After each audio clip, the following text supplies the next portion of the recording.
మీ fertility సెంటర్ని ఎట్లా చూస్ చేసుకోవాలి?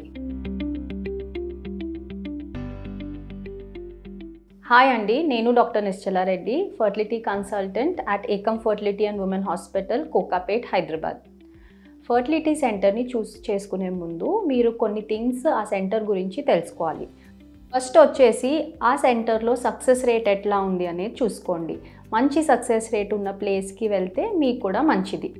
సెకండ్ వచ్చేసి ఆ సెంటర్లో ల్యాబ్ ఎంత అడ్వాన్స్డ్గా ఉంది, వెల్ ఎక్విప్డ్ ఉందా అనేది తెలుసుకోండి.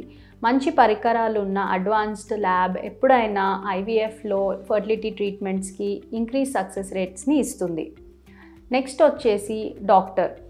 మీకు ట్రీట్మెంట్ చేసే డాక్టర్ ఎంత ఎక్స్పీరియన్స్డ్, ఎంత క్వాలిఫైడ్, మీకు కరెక్ట్గా మీ కండిషన్ని తెలుసుకొని వాళ్ళు పర్సనలైజ్ ట్రీట్మెంట్ ఇస్తున్నారా, మీ డాక్టర్తోని మీకు ర్యాపో ఎట్లా ఉంది అనేది చాలా ఇంపార్టెంట్. మీరు ఫర్టిలిటీ ట్రీట్మెంట్స్ చేసుకునేటప్పుడు అందరికీ వెంటనే 1 నెలలో 2 నెలలో ప్రెగ్నెన్సీ రాదు. కొందరికి కొన్ని నెలలు కూడా పట్టొచ్చు. సో ఈ లాంగ్ టైంలో మీ డాక్టర్తోని మీకు మంచి ర్యాపో ఉంటే అది మీకు చాలా హెల్ప్ అవుతుంది. నెక్స్ట్ పాయింట్ వచ్చేసి అన్ని ట్రీట్మెంట్స్ ఒక దగ్గర ఇస్తున్నారా?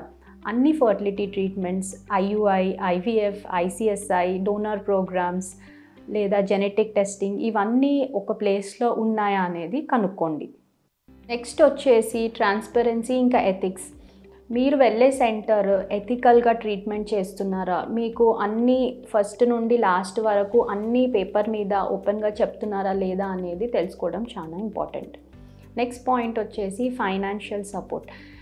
అక్కడ కాస్టింగ్ ఎట్లా ఉంది, కాంపిటేటివ్ కాస్టింగ్ ఉందా, మీకు తగినట్టు మీ ప్యాకేజెస్ ఇస్తున్నారా, మీకు హెల్ప్ చేయగలుగుతున్నారా ప్యాకేజెస్లో అనేది కూడా తెలుసుకోండి.